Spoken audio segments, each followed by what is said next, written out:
What's up, YouTube? This is Shane Got You 11, and welcome to another College Football 25 video.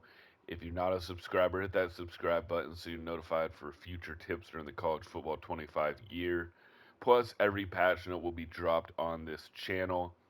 And today, folks, we have a humongous patch. I mean, it's the biggest one of the year. I will get right to it. I will not waste your time. So in gameplay, they included 8 new shotgun formations to a total of 35 teams. They added bunch quad open to Texas Tech, Western Michigan.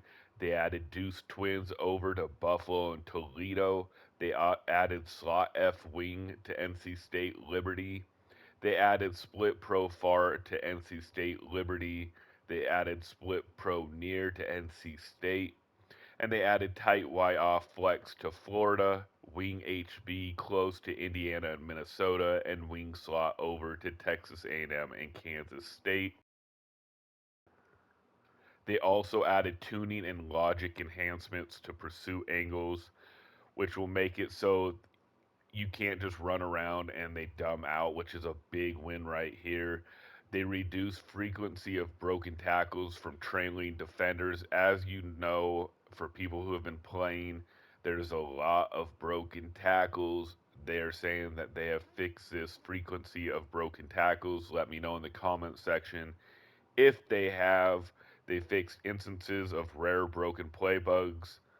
They fixed an issue where certain formations had offensive players aligned too wide when on the near or far hash. They fixed an issue where you cannot use 4-2-5 or 3-3-5 in a custom playbook. They fixed an issue where single back formations would be assigned the wrong name. They fixed an issue where spiking the ball in online modes was not working as part of the turbo tempo system. They fixed an issue so a speed option running back will follow the QB longer. They adjusted AI QB on passes. They adjusted AI offensive line behavior, resulting in less illegal man downfield penalties during RPO styles. You still have to get rid of the ball sooner, though, you guys, just so you know. They adjusted the DB's ability to more effectively shed blocks on the perimeter. We'll see if that's a good thing or a bad thing, especially with people who love bringing cornerback blitzes. They increased the speed penalty for running out of stamina during a play, which I think they're trying to shut down the no huddle more since people love using the no huddle. Again, let me know in the comment section if you notice a difference. QB scrambles behind the line of scrimmage will lose stamina faster. They fixed an exploit where players would leave a QB contained player unblocked and run around them. That's really good by the patch there. I like that. They adjusted false start chances when you make pre-play adjustments late in the play clock. They increased the reward players receive for shading inside or outside correctly in man coverage versus passing routes. That's a big W right there. They fixed an issue for defenders effectively guarding the Wildcat run plays. Another big W by EA. They made an adjustment to defend the Wildcat motion zone play. They reduce the effectiveness of multiple laterals in a single play, and they adjusted the juke and spin moves. Let me know how players such as the Ohio State running back, is he still OP on the spin? Is he still OP on the juke? Let me know. They updated the pass protection mechanic to include the running back in the protection. They updated the abilities, the coloring of platinum tier abilities to further distinct the look versus silver abilities. They rebalanced the gold and platinum tiers of the juke and spin abilities. They rebalanced the platinum tier of the extender ability. They slightly rebalanced the effectiveness of the gold and platinum tiers. In Dynasty, they fixed an issue where players were unable to have more than 20 created coaches. They fixed score summaries and box scores. They fixed news stories. They fixed the new playoff bracket screen. They updated Texas and Oklahoma rivalry data.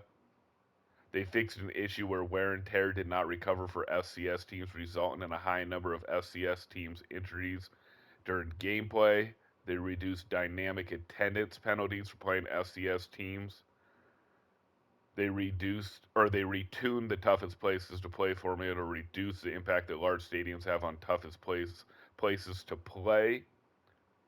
They updated the right-hand panel and stadium atmosphere grade on my school screen to accurately reflect the toughest places to play at times. Defensive schemes and playbooks for the following teams were fixed: USC, UCLA, Mississippi State, Texas Tech, UConn, Miami, Memphis, Nevada, North Carolina, Notre Dame, Oregon State, San Jose State, TCU, Texas A&M, Troy, and UMass. They updated the Heisman Watch logic to reduce the value of receiving touchdowns. So that's what they did a lot for Dynasty. They also fixed an issue where you could not schedule visits for recruits in certain situations. They removed initial influences when scheduling a visit. They tuned the logic for game stakes to better account for ranked teams. In Super Sims, they increased the handoff rate for simulated RPOs to increase the number of running plays. They fixed the increase of the gap between good and bad teams. In the polls, they increased the loss penalty for schools with more than one loss. They reduced variance in the college football poll logic of median coaches poll. In Road to Glory, they fixed a scenario in NIL content. They fixed a rare issue where you'd get a scenario reward screen that did not align with your received bonuses. They fixed an issue where users were getting skill points maxed out after completing a practice. They fixed the crash when quitting a position battle. They fixed a UI issue related to the display of coach trust when a user is close to maxing out coach trust. In college football ultimate team, they generating the best lineup no longer changes your equipped visuals and playbook. That's really good. Player portraits will no longer appear on non-player items. They fixed a crash that occurred during kicking off at halftime. They fixed an issue that was occurring when highlighting the renamed team tile on the UT hub. They fixed an issue with the orientation pack that was preventing new users from being able to upgrade their lineup. They removed the green gavel icon that appeared on owned items placed on the auction house. On the lineup screen, names of players and backup slots contributing to chemistry would change in a scale when highlighting a chemistry boost. In the presentation, they fixed uniforms for certain teams such as Oregon, Iowa State, Baylor, Ole Miss, Vanderbilt, Bowling Green, Northwestern, and so on. They adjusted uniform pieces for 2024 season in TCU, Arkansas, Missouri, and Baylor.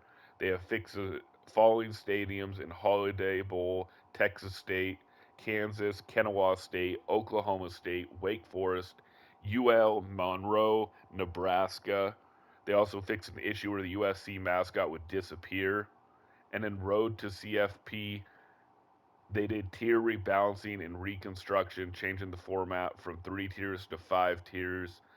Let me know, this is one of the biggest updates I've dealt with for even Madden, and this is on college football. So this is the biggest college football patch of the year. Let me know what you guys think in the comment section. Do you guys like that I went through every little piece of information, or would you like me to just break down the big parts of the patch notes? Let me know in the comment section. This Shane got you 11. Thank you so much.